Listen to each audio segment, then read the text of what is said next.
I used to have this conversation with an old boss of mine about the etiquette of ordering a Lyft or an Uber, either one. I've always been a Lyft person. I've only used Uber like once or twice, but this is relative to either. Actually, it didn't start out relative to either. Backing up. A couple years ago, my boss and I had this conversation about when he called the Lyft or when I called the Lyft, whether or not we sat in the front seat or in the back. And at the time, I was a heavy advocate for sitting in the front because that's what made Lyft Lyft. It started out as this whole like it's a community. You get in, you get a fist bump, you hang out, whatever.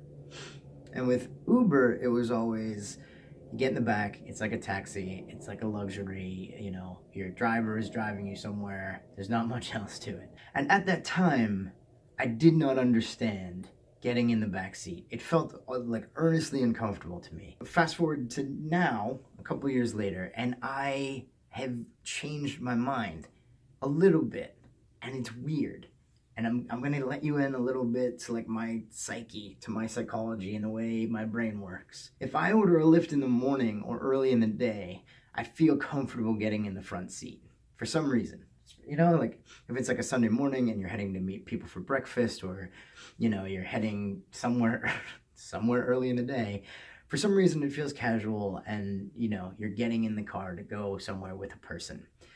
But from afternoon to evening, especially like 2 a.m. when you're leaving a bar, uh, I've just started getting in the back seat, and it's become commonplace. It started, I guess, because I had a couple of lifts who had the front seat like they either had stuff in the front seat or they'd pull the front seat forward to let you know like what they prefer, which I think is optimal. If the driver prefers I sit in the front, let me know. If you want me to sit in the back, whatever. I do. Okay. Let's stop for a minute. I don't want to make a whole video about where to sit in a Lyft. There's actually another story I wanted to get to. This is taking up a lot more breath than I imagined.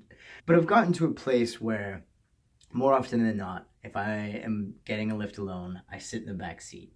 And I've become comfortable with that. I've become comfortable approaching it the same way you would approach a taxi. I'm on this topic because I wanted to talk about, a couple of videos ago, I talked about being a jack of all trades. And what I failed to mention in that video is that the catalyst for that thought process and the catalyst for that video was actually that the night before, I had taken a Lyft home, and the driver had started a very interesting conversation with me about careers, and about, he had just moved here, and he was very inquisitive about my life in LA and my career choices and whatever. And he came sort of out of nowhere with the question of, if you don't mind me asking, what was one of your greatest failures in your career? And the question really caught me off guard for multiple reasons. I think the biggest one was that um, it's not typical that someone asks you that question, specifically somebody who even knows you a little bit. But for somebody like a Lyft driver to ask, it seemed like really, really intriguing. And then I sort of backpedaled on my answer because I felt like I was on the spot. And I gave him two answers that were, I think, within the moment, completely justified. But they weren't really failures on my part. They were more or less cards I was dealt within jobs I had had where I felt like I was moving in one direction, and all of a sudden I was forced to just change course, and that I didn't adjust to that rate or in the capacity I should have. Wherein afterwards I realized my answer was that I didn't take the advice of an advisor from back in 2002 or 2003, to focus on something and master it. And so that got me thinking about all of the moments we have now that ride sharing is definitively becoming a part of society. You have all these moments with drivers that are superbly fascinating in their own ways. I, for one, more like 9 times out of 10, I'm really interested in dialogue, and I'm really interested in getting to know somebody and having a conversation about what commonalities do we have? Like, what are you doing with your life? And maybe what am I doing with my life? But it's always fascinating when a Lyft driver comes out of the blue with either a really interesting thing they do with their life, or a really interesting question, or something that they want to earnestly know about you. And then there's there's multiple types of silent drivers that I always like. I find them equally fascinating, but the moments are bizarre because you can't tell if it's just somebody who's awkward with conversation or somebody who just doesn't want to talk. And so you end up getting in a car, you say your hellos, you introduce yourself, and then you're driving in silence.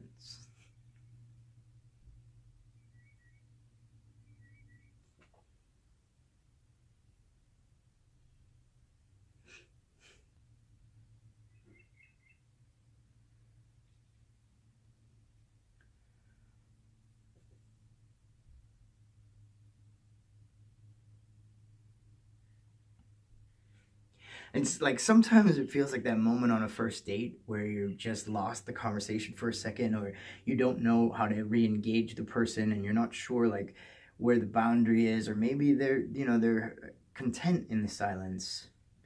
Maybe this is where they're their true selves. I know that like within that situation, it's totally okay to be like, hey, what about some music, or what about let's talk about something, or can I open the window, or like whatever.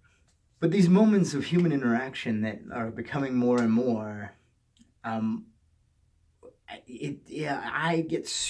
nerd out a little bit about these. Sometimes I take them at face value and I don't really think about them. But I have had very, very compelling conversations with people I've only known for the time it takes to get from where I was to where I'm going.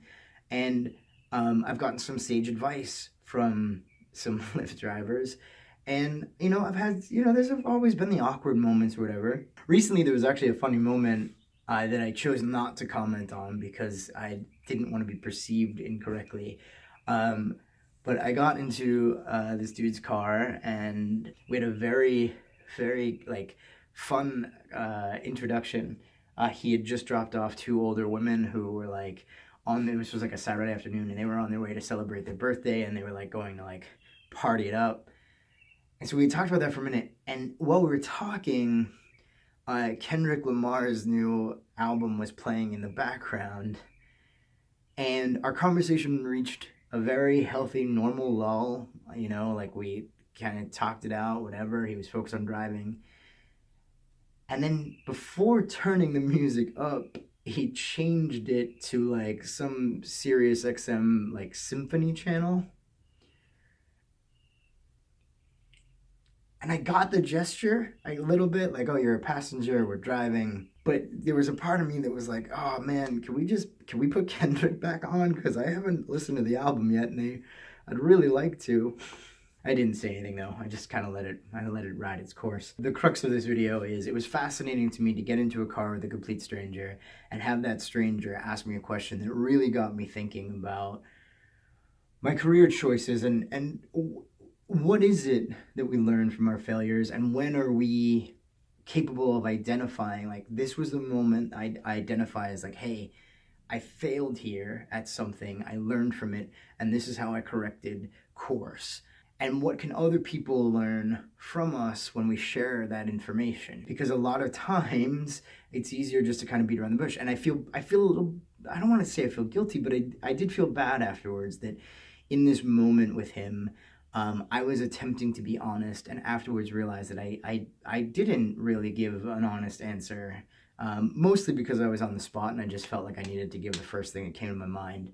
But I really wished I had the wherewithal to answer him the way that I described in that video. That for me, my failure in life so far is not being able to focus on a goal or to focus on a thing and master it. And I really think that is something that other people could definitely learn from, because I know that I'm still learning from it. And so I guess with that, I just propel the question forward.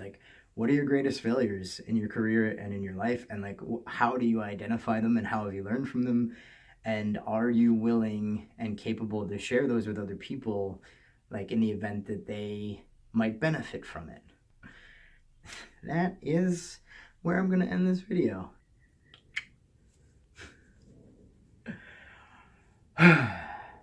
That's all I have for today.